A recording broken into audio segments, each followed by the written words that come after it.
A gun fire a bullet horizontal. நீங்க பார்க்கலாம் எல்லாமே குரூப் டில கேட்டுதான் ஒரே மாதிரியான பேட்டர்ன் தான் கொஸ்டினே வந்து நிறைய ரிப்பீட் பண்ணியிருக்காங்க.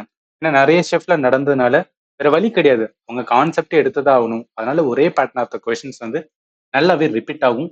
அதனாலதான் ப்ரீவியஸ் கொஸ்டின் பார்க்கும்போதே ப்ராப்பர் அண்டர்ஸ்டாண்டிங் கிடைக்கும். சரி, இதுல என்ன சொல்றாங்க?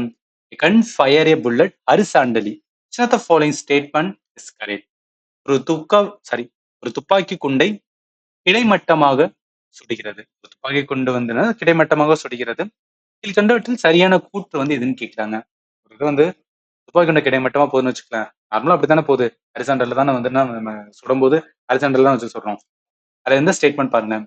ரீகாயில் பின்னடைவு ஈர்ப்பு விசை சார்ந்தது. டெஃபினட்டா கிடையாது, ஈர்ப்பு விசை எதுவும் சம்பந்தம் கிடையாது. Gun experience smaller and backward force than the புல்லட்டோட ஃபார்வர்ட் ஃபோர்ஸ். தேன்லாம் கிடையாது. அதாவது என்னன்னா, குண்டோட வந்து முன்னோக்கி விசை விட துப்பாக்கியோட பின்னோக்கி விசை குறைவா இருக்கும்னா நம்ம என்ன பார்த்திருக்கோம்? வரிசைய ஆக்ஷன், அதுக்கு ஈக்குவலான ஆப்போசிட் ரியாக்ஷன் இருக்கும். அதுக்கு எப்படி ஈக்குவலான ரைட்டா? அப்ப ஈக்குவலன் வரும்போது எப்படி இருக்கும்? தேன் அப்படின்னு வராதுல, அதுல இதுவும் வராது.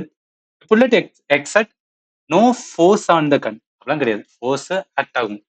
கன் experience backward force equal to the forward force. அதாவது எந்த அளவுக்கு ஒரு ஃபார்வர்ட் ஃபோர்ஸ் இருக்கோ அந்த அளவுக்கு வந்து ஒரு பேக்வர்ட் ஃபோர்ஸ் வந்து இருக்குன்னு சொல்லுவாங்க. அதனால துப்பாக்கிலுமே வந்து ஒவ்வொரு துப்பாக்கியை பொறுத்து வந்து அந்த பின்னாடி வர்றது வந்து மாறுபடும் அப்படின்னு கூட சொல்லுவாங்க. கனெக்ட் பண்ணிக்கலாம். கொஸ்டினுக்கு ஆன்சர் வந்து டி தான் வரும்.